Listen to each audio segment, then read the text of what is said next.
Meu nome é Gabriel Mendoza e por 22 longos anos minha voz ecoou como pastor evangélico em San Miguel de las Nubes, um vilarejo cravado nas montanhas de Oaxaca, no México. Cresci ouvindo uma verdade absoluta. Católicos adoram imagens, que a Virgem Maria era um ídolo, que rezar para ela era pecado mortal. Eu nunca questionei, apenas repetia o que me haviam ensinado. Do púlpito, minha voz era um martelo, firme, autoritária. Meu dedo apontava, acusador, para a Praça Central, o Zócalo. Lá repousava uma imagem belíssima da Virgem de Guadalupe, esculpida em madeira com as mãos unidas, os olhos voltados para o céu e um manto azul salpicado de estrelas douradas. Diziam que ela estava ali desde o tempo dos meus bisavós, mas para mim não passava de um obstáculo entre Deus e o povo. Isso aí é só madeira, eu bradava da minha igreja. Não ouve, não fala, não age. Jesus não precisa de mãe para escutar ninguém. Essa imagem é pura idolatria. As pessoas, na sua maioria camponeses e comerciantes humildes, ouviam em silêncio. Alguns consentiam por educação, outros desviavam o olhar, desconfortáveis. Mas todos me respeitavam. Eu era o pastor mais influente do lugar, o homem que havia trazido a verdadeira palavra para San Miguel, até o dia em que perdi completamente o respeito e a sanidade. Foi numa tarde de domingo, em outubro de 2023. A praça fervilhava como sempre. Barracas de frutas e verduras, famílias passeando depois da missa, crianças jogando bola, avós tricotando nos bancos. O sol dourava os telhados das casas coloniais e o sino da Igreja Católica havia acabado de anunciar a missa das 5. Há semanas, eu ruminava uma raiva que crescia como fogo em palha seca, uma mistura tóxica de orgulho ferido, ciúme mal disfarçado e o que eu, na minha cegueira, chamava de zelo santo, pela verdade de Deus. A verdade, minha congregação vinha diminuindo. A cada domingo, eu via mais espaços vazios nos bancos da minha igreja, enquanto a católica transbordava. As famílias que antes me ouviam, agora iam venerar aquela imagem, como eu dizia com desprezo. Gabriel, minha esposa Sofia, me disse naquela manhã: talvez você devesse baixar um pouco o tom. As pessoas estão se afastando. Elas estão se afastando da verdade, Sofia. Respondi com a arrogância de um profeta ferido. E eu vou fazer algo a respeito. Naquela tarde, cego pelo que eu julgava ser uma missão divina, peguei um martelo na minha garagem, o enfiei numa bolsa de lona e saí de casa com passos firmes em direção à praça. Ignorei os cumprimentos dos vizinhos, com o olhar fixo naquele pedaço de madeira que, para mim, representava tudo de errado no vilarejo. Meu coração batia com uma fúria que eu acreditava ser justa. Quando cheguei ao Zócalo, subi diretamente no pequeno pedestal onde estava a imagem. As pessoas começaram a cochichar. Alguns se aproximaram curiosos. "Pastor Gabriel!" gritou Dona Helena, uma senhora que sempre fora amável comigo. "O que o senhor vai fazer?" Eu não respondi. Saquei o martelo da bolsa e, sem hesitar um único segundo, desferi o primeiro golpe. Clam! O som retumbou como um trovão por toda uma praça. Pedaços de madeira voaram pelo ar. A cabeça da Virgem rachou e começou a pender.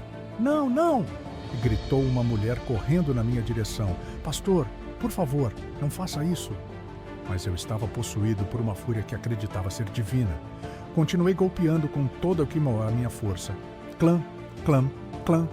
As mãos se partiram, o manto azul se estilhaçou. As estrelas douradas rolaram pelo chão de pedra. "Afastem-se!" eu gritava, suando e ofegante. "Isso é idolatria, isso é mentira, só Cristo salva." O círculo de pessoas que se formou me olhava com uma mistura de horror, tristeza e uma decepção que eu era incapaz de compreender.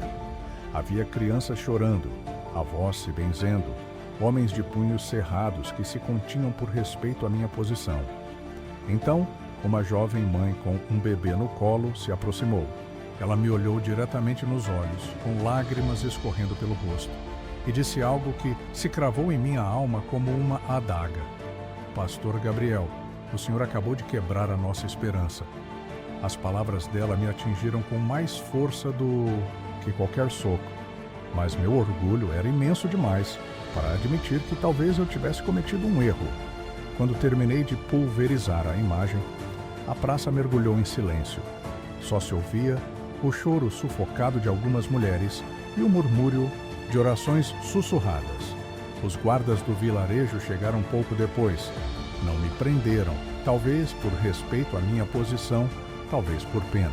Apenas me escoltaram de volta para casa, enquanto o povo recolhia, em silêncio, os estilhaços daquilo que por gerações havia sido sua fonte de consolo e esperança. Naquela noite, pela primeira vez em anos, minha igreja esteve completamente vazia durante o culto noturno.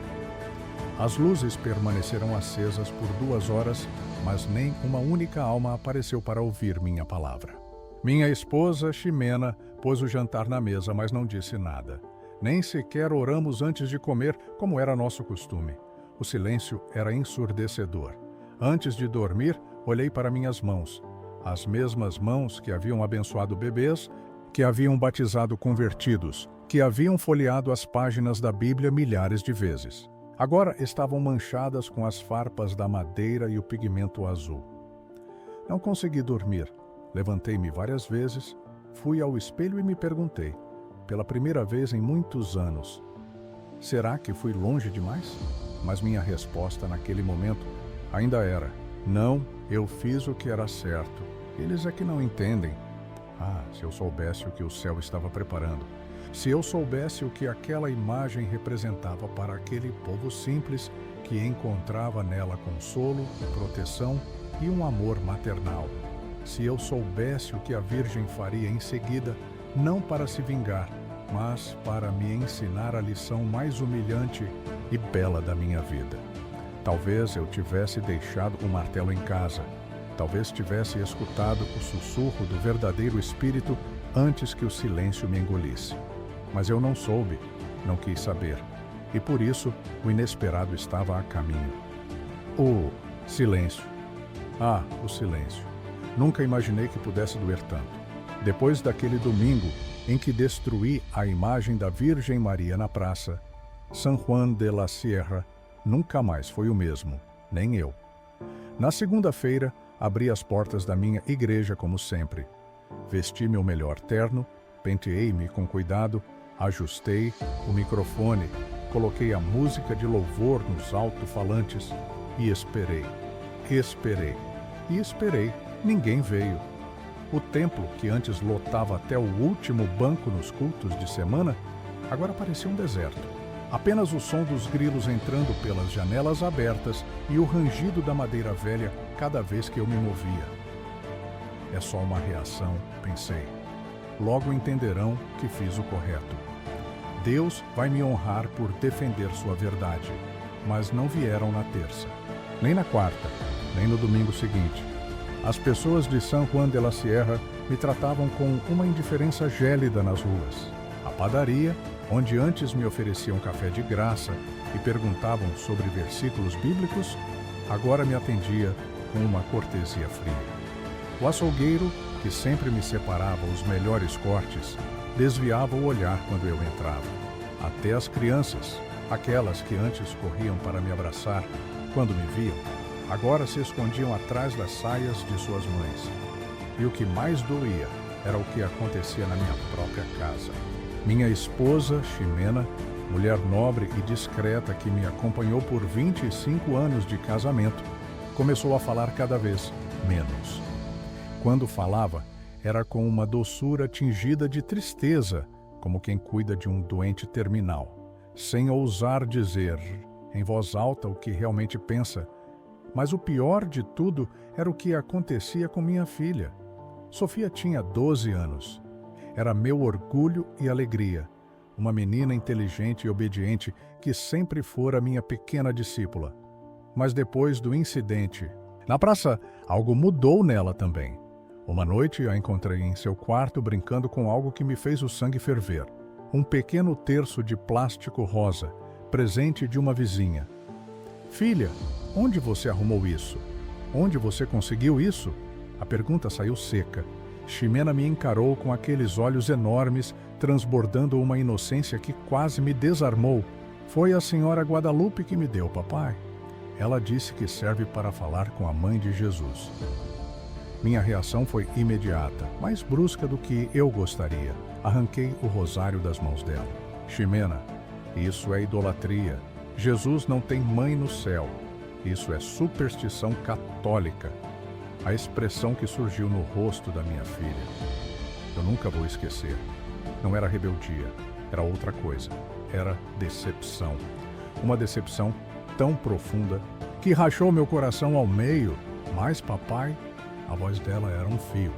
A senhora Guadalupe disse que a Virgem ouve as crianças quando elas sentem medo. Ela fez uma pausa. E eu tenho sentido muito medo, desde que você quebrou a imagem dela. Aquelas palavras sugaram todo o ar dos meus pulmões. Medo de quê? Minha filha? Medo de que você não seja mais o papai bom que eu conhecia. Naquela noite, o sono não veio. As palavras de Ximena ecoavam na minha cabeça, uma repetição dolorosa e incessante. Eu tinha aterrorizado minha própria filha em nome da minha fé. A verdade era essa. Mas o orgulho, meu orgulho, era uma muralha alta demais para admitir o erro. Em vez de refletir, eu me fechei, me tornei pedra. Foi justamente naquela semana que Ximena começou a adoecer. Tudo começou com uma febre baixa, algo que Isabela, minha esposa, pensou ser um simples resfriado. Mas a febre não cedia. Pelo contrário, ela se agarrou ao corpo pequeno da nossa filha. Logo vieram os calafrios, a tosse seca, um cansaço que a derrubava. Levamo-la ao hospital do nosso vilarejo. O Dr. Hernandes, depois de examiná-la, nos olhou com uma gravidade que gelou meu sangue. Ele me chamou de lado. Pastor Gabriel, preciso que vocês a levem para o hospital da cidade do México. Os sintomas dela não são comuns. Que tipo de sintomas? Perguntei, sentindo o nó do pavor se apertar no meu peito. O sistema imunológico dela parece estar falhando. Os exames de sangue mostram uma contagem de glóbulos brancos perigosamente baixa. Ela precisa de exames mais aprofundados.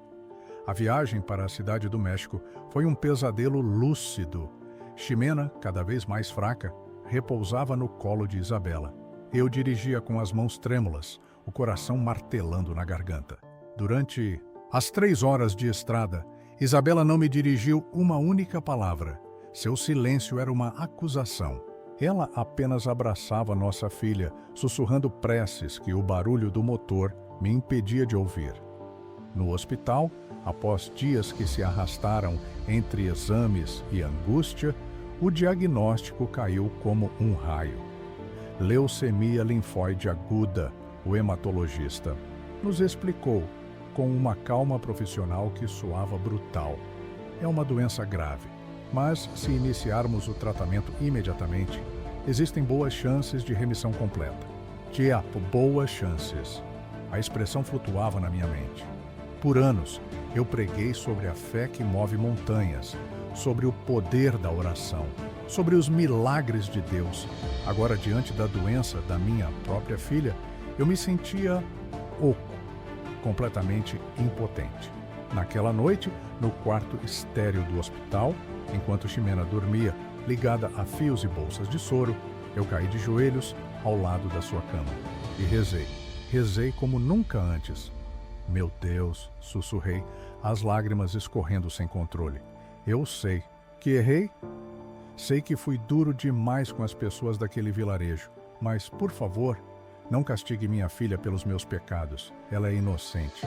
E foi ali, naquele instante de vulnerabilidade absoluta, que uma memória veio à tona. Uma imagem que minha mente vinha bloqueando. O rosto daquelas mães, as mães católicas que choraram quando destruí a imagem da Virgem. Mães como Isabela. Mães que, como eu, só queriam o bem dos seus filhos. Mães que encontravam conforto na ideia de uma mãe celestial que compreendia sua dor, seus medos, suas esperanças. Pela primeira vez na minha vida adulta, uma dúvida terrível e libertadora surgiu.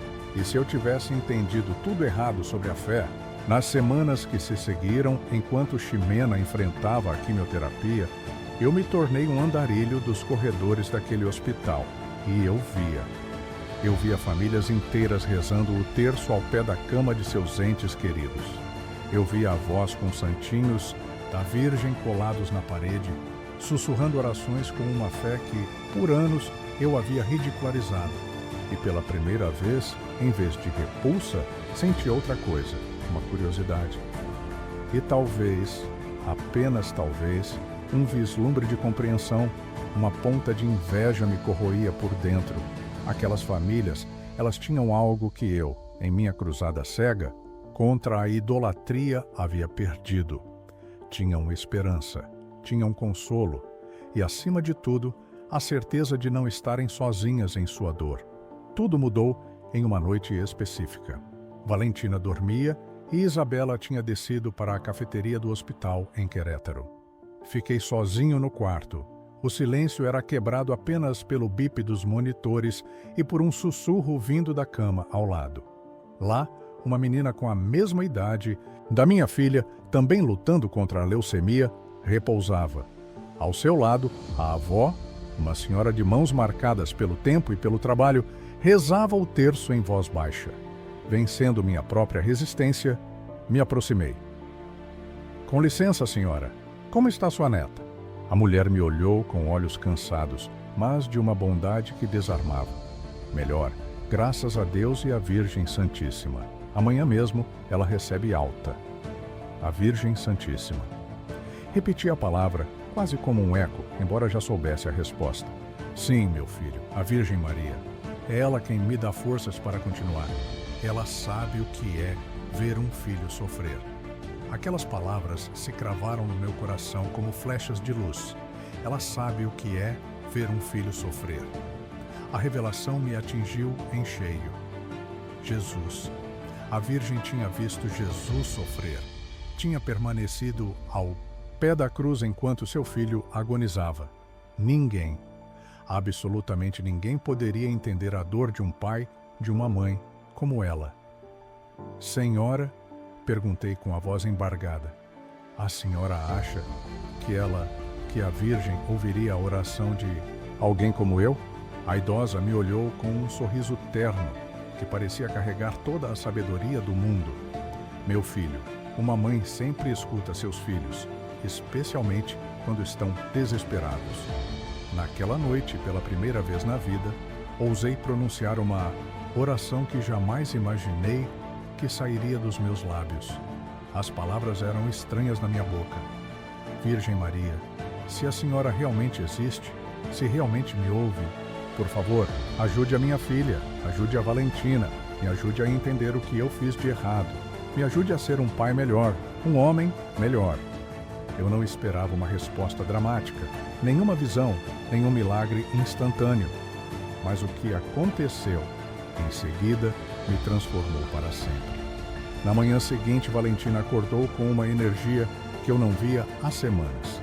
Os médicos, surpresos, pediram novos exames de sangue. Os resultados chegaram e a melhora era inexplicável. Uma recuperação significativa e inesperada nos seus níveis de glóbulos brancos. É extraordinário, disse-me o Dr. Hernandes, os olhos fixos nos papéis.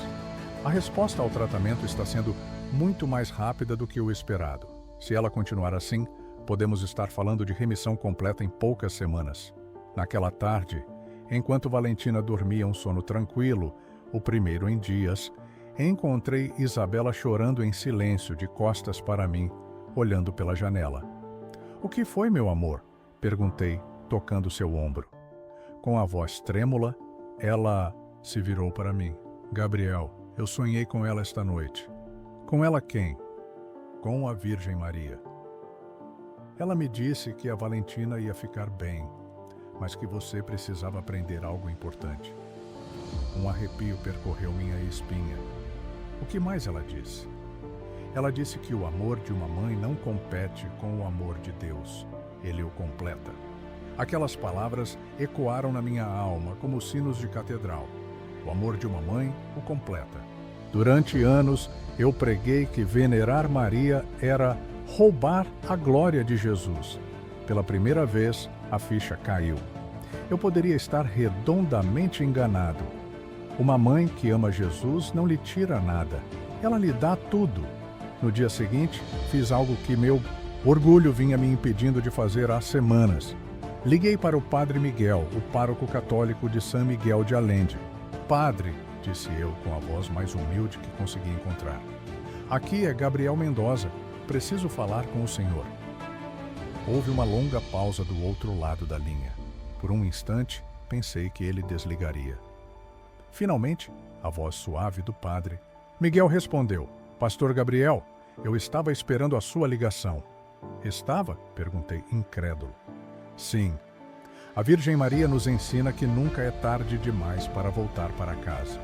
Aquela conversa por telefone foi o começo da transformação mais profunda da minha vida. Apenas 2 dias depois, Valentina recebeu alta. Sua recuperação foi tão rápida e completa que os próprios médicos a classificaram como excepcional e atípica. Na viagem de volta para San Miguel de Allende, minha filha me fez uma pergunta que, ao mesmo tempo, partiu e curou meu coração. Papai, você não tem mais medo da mamãe do Jesus? Olhei para ela pelo espelho retrovisor. Seus olhos brilhavam com uma sabedoria que só a inocência possui. Não, meu amor, respondi, com os olhos marejados de lágrimas. Eu não tenho mais medo. Então, ela fez a pergunta que mudaria tudo. Podemos visitá-la quando chegarmos. Em casa, Valentina me olhou, o rosto transbordando de expectativa. Aquela era uma pergunta carregada de peso. Visitar a mãe de Jesus significava ir à praça, o lugar onde eu havia destruído sua imagem. Significava encarar a comunidade que eu feri, significava me humilhar publicamente, mas também significava a chance de começar a curar as feridas que eu mesmo abri. Sim, Valentina, respondi com a voz firme. Nós vamos visitá-la. Assim que chegamos a San Miguel de Allende, nosso primeiro destino foi a Praça Central. No lugar onde antes se erguia a bela imagem da Virgem de Guadalupe, agora havia apenas um pedestal vazio, coberto de flores frescas, que as pessoas continuavam a levar todos os dias. Aproximei-me do pedestal com minhas 2 mulheres, uma de cada lado. Ajoelhei-me, exatamente no mesmo lugar onde semanas antes eu havia agido com uma soberba cega e destrutiva. Perdoa-me, murmurei, sem saber ao certo se falava com a Virgem, com Deus ou com a minha própria consciência. Valentina ajoelhou-se ao meu lado e pousou sua mão pequena em meu ombro. Papai, ela já te perdoou. As mães sempre perdoam. Naquele momento, várias pessoas que passavam pela praça pararam ao nos ver. Algumas se aproximaram, tímidas. Reconheci Dona Helena, o senhor Alejandro do armazém, a família Hernandes, que antes frequentava minha igreja. Pastor Mateio, disse Dona Helena com uma voz suave. Como está a menina? Curada? Respondi com uma gratidão profunda, completamente curada. Graças a Deus, murmurou a senhora, fazendo o sinal da cruz. E graças à intercessão dela, acrescentei, apontando para onde a imagem costumava estar. Aquele reconhecimento público do meu erro foi o primeiro passo, o início da minha reconciliação com a comunidade e com a minha própria fé. Nas semanas seguintes, iniciei um processo de diálogo com o Padre Javier. Não para me converter ao catolicismo, mas para entender o que, por anos, eu havia rejeitado sem sequer estudar. Nós, Pastor Mateu, disse-me o Padre Javier em uma de nossas conversas. A Virgem Maria não é rival de Jesus. Ela é sua primeira e mais perfeita discípula. Ele fez uma pausa e então me lançou a pergunta que me fez refletir profundamente. é idolatria pedir a um amigo que ore por você? Passei a estudar as Escrituras com novos olhos. Descobri passagens que eu havia ignorado ou interpretado mal por anos. O faça-se em mim segundo a tua palavra, de Maria na Anunciação. Sua intercessão nas bodas de Caná, sua presença ao pé da cruz, sua participação na oração com os apóstolos após a ascensão. Lentamente, muito lentamente, comecei a entender. Maria não era um obstáculo no caminho para Jesus, ela era um caminho até ele. Minha congregação, que havia se dispersado após meu ato de destruição, começou a retornar, pouco a pouco. Mas agora meus sermões tinham um tom diferente. Eu não era mais o pregador arrogante que condenava tudo o que não compreendia. Eu era um homem humilhado, que aprendeu que a fé verdadeira abraça a humildade, a misericórdia e o amor. Irmãos, eu disse durante um dos meus primeiros sermões após o incidente, aprendi que Deus nos fala de muitas maneiras. Às vezes, Ele nos fala através da doença, às vezes através do sofrimento, e às vezes Ele nos fala através das lágrimas de uma mãe. As pessoas ouviam com uma atenção renovada, não porque minha teologia tivesse mudado completamente, mas porque meu coração havia mudado. 6 meses depois do incidente, a comunidade organizou uma coleta para reconstruir a imagem da Virgem na praça. Para minha surpresa, fui convidado a participar da cerimônia de restauração. Não sei se é apropriado, disse eu ao padre Javier. Fui eu quem a destruiu. Pastor Mateu, ele me respondeu com um sorriso sábio. A mesma mão que fere é, por vezes, a única que pode curar. Naquele dia, o zócalo de nossa pequena cidade, em Puebla, estava completamente lotado.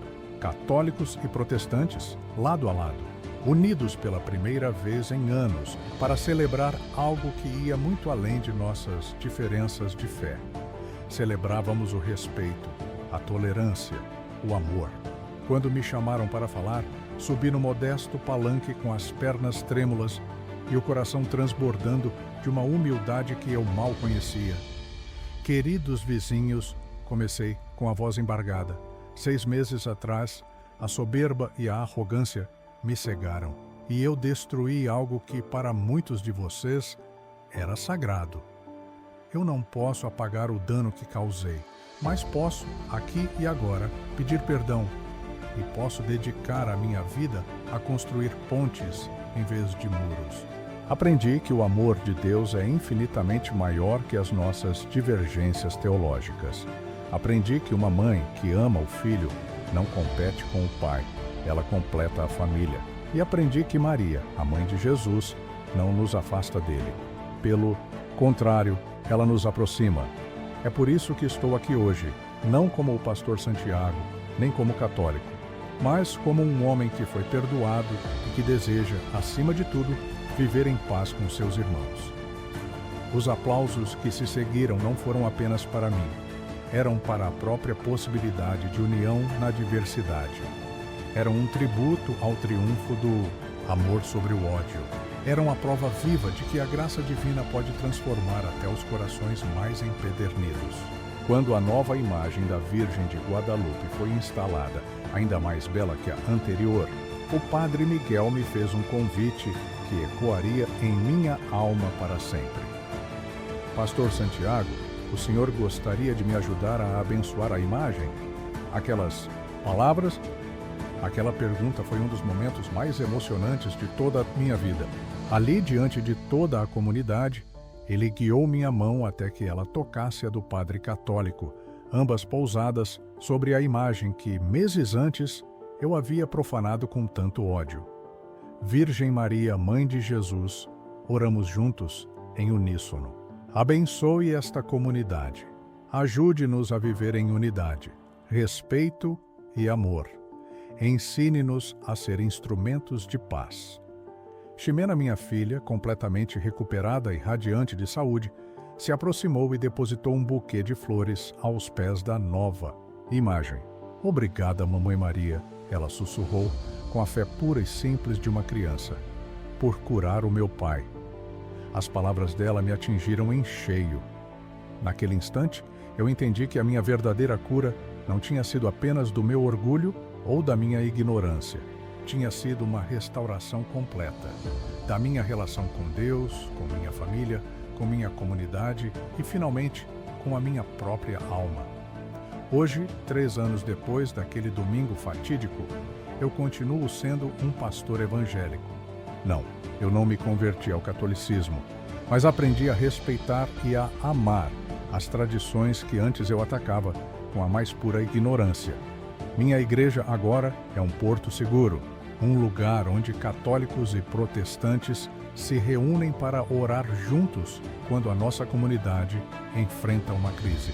Um lugar onde celebramos o fato de que, para além de qualquer rótulo, somos todos filhos do mesmo Pai. Ximena, hoje com seus 15 anos, é uma jovem brilhante e compassiva que frequentemente me recorda das lições que sua doença me forçou a aprender. Sofia, minha esposa, e eu renovamos nossos votos de casamento, mas desta vez sobre uma base sólida de humildade e respeito mútuo. E toda vez que passo pelo Zócalo e vejo a imagem da Virgem de Guadalupe, não sinto mais condenação ou culpa. Sinto gratidão. Gratidão, porque ela me ensinou que o amor de uma mãe transcende qualquer denominação religiosa. Gratidão, porque sua intercessão salvou a minha filha quando eu mesmo já não sabia como orar.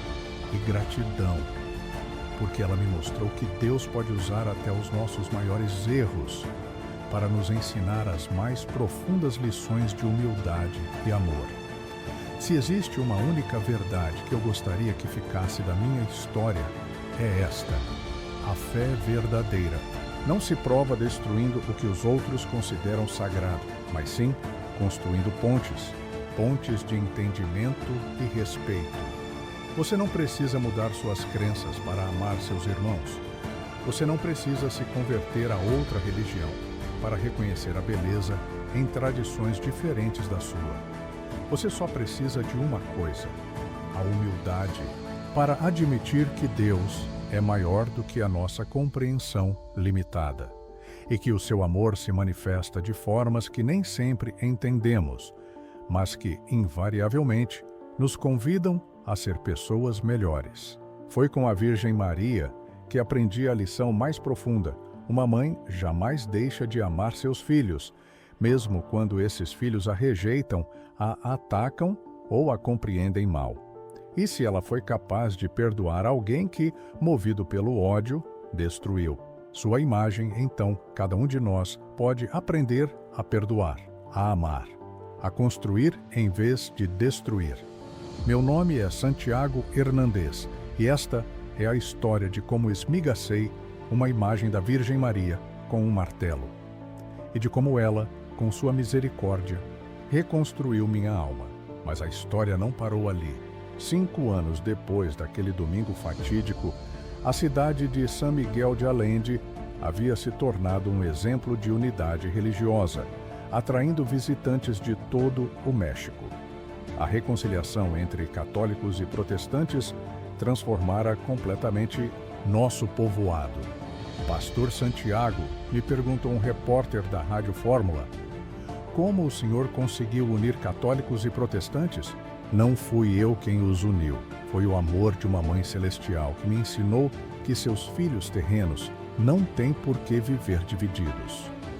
O padre Alejandro e eu começamos a viajar juntos pelo México, compartilhando nosso testemunho de reconciliação. Em uma conferência em Cancún, uma jovem pastora se aproximou de mim, chorando.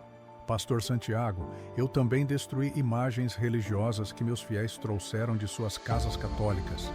O senhor acredita que a Virgem pode me perdoar? Irmã, respondi, se ela pôde perdoar quem destruiu sua imagem com ódio, imagine o que pode fazer com um coração arrependido. Minha própria igreja havia se transformado por completo. Durante a pandemia, nossas 2 congregações uniram forças para ajudar as famílias vulneráveis, católicos e protestantes, trabalhando lado a lado. Ximena, minha filha, agora estudante de medicina, voltava frequentemente a San Miguel para ajudar em nossos projetos comunitários. Pai, ela me disse durante uma visita, quero me especializar em oncologia pediátrica e abrir uma clínica aqui, para que as crianças não precisem mais viajar até a cidade do México.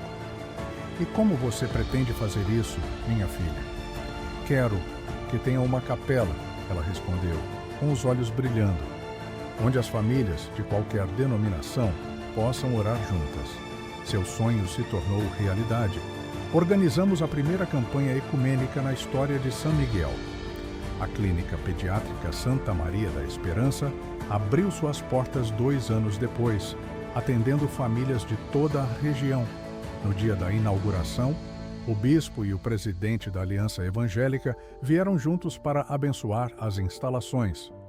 Esta clínica é a prova, disse o bispo, de que, quando colocamos Jesus no centro, nossas diferenças se convertem em riqueza. 7 anos após minha transformação, recebi um convite inesperado.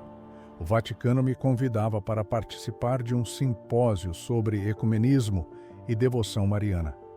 Pastor Hernandes me explicou, Monsenhor Garcia, seu testemunho chegou até aqui. O Santo Padre deseja ouvir como um pastor evangélico passou a respeitar a devoção a Maria. Em Roma, apresentei meu testemunho completo perante a Comissão Vaticana. Ao final, um cardeal se aproximou com lágrimas nos olhos. Pastor, o senhor sabe que existem protestantes que veneram Maria com mais devoção do que alguns católicos? Porque quando alguém descobre o amor de uma mãe depois de tê-lo rejeitado, passa a valorizá-lo de uma forma especial. Ao retornar, comecei a lecionar cursos na Universidade Ibero-Americana sobre eclesiologia ecumênica, seminaristas católicos e estudantes protestantes, estudando juntos as bases para o respeito mútuo. 10 anos depois do incidente, Ximena me anunciou que se casaria com Mateu, um médico católico. Pai, eu quero que tanto o senhor quanto o padre Alejandro celebrem meu casamento. Os dois juntos. Sim, ela insistiu. Queremos que nosso matrimônio seja um símbolo da unidade que vocês construíram. A cerimônia se tornou um evento histórico. Pela primeira vez, um pastor evangélico e um padre católico celebravam juntos uma cerimônia de casamento. Queridos Ximena e Mateu, dissemos, que o casamento de vocês seja como a imagem da Virgem, belo, resistente e capaz de unir corações. Hoje, 15 anos depois daquele domingo de destruição, a nossa San Juan del Rio é conhecida como a cidade da reconciliação. Carregamos o menor índice de violência religiosa de todo o México. A Clínica Santa Maria de Guadalupe expandiu-se, transformando-se no hospital regional. Ximena agora é a diretora médica e seu marido, Mateu, comanda a oncologia pediátrica. Pastor Gabriel, me disse uma jovem mãe no hospital dias atrás. Obrigada por nos ensinar que não precisamos escolher entre amar a Jesus e respeitar Maria. Minha filha, eu respondi, não fui eu que ensinei isso, eu aprendi. Eu aprendi, da forma mais dura, destruindo algo belo. E foi só então que descobri que o amor pode, de fato, reconstruir o que o ódio demoliu. Se existe uma única verdade que eu preciso que fique clara, é esta. Nunca é tarde demais para corrigir um caminho errado. Nunca é tarde demais para pedir perdão. Não importa a profundidade de suas divisões. Não importa o quão enraizados estejam seus preconceitos. O amor de Deus, manifestado pelo coração maternal de Maria, é imenso o suficiente para curar qualquer ferida, para transformar qualquer coração. Meu nome é Gabriel Mendoza. E eu aprendi que, quando destruímos algo com ódio, o amor sempre encontra uma forma de reconstruí-lo e o faz ainda mais belo do que era antes.